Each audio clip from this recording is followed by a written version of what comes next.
This isn't some gimmick thing. I'm actually going to return. There's a bunch of speculation and prediction about what I'm going to do.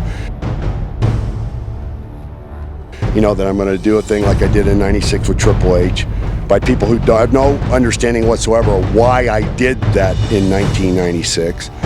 Those people are going to be surprised by what I'm going to do.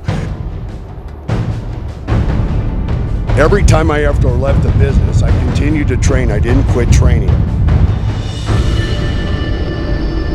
I think it would be harder for somebody who let themselves go out of shape.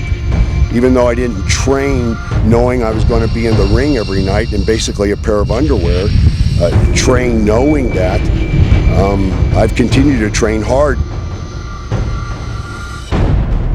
I've continued to train the same way as I always did, a bodybuilding type of workout.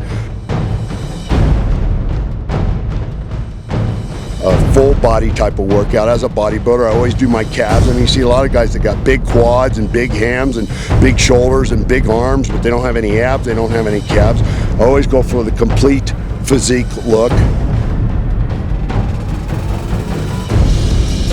You know, I like to keep my reps relatively high, 10 to 15, even up to 20.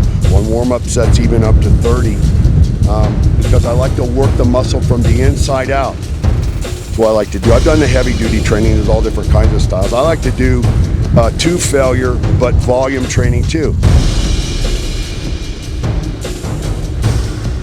I'm not going to use illegal performance enhancement. It's illegal. I haven't used any performance enhancement since the time it was illegal. I'm on the record, on legal record, saying the last time I took steroids was in '91, and that's still the case. I think that you can do incredible things just by using self-discipline and self-belief and hard work. You can get things done. I really do. You know, next year I'll be 50.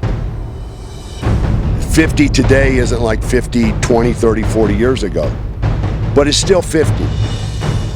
And I see other guys that are 50, and I see how they've let themselves go and what they look like and how horrible they feel about themselves.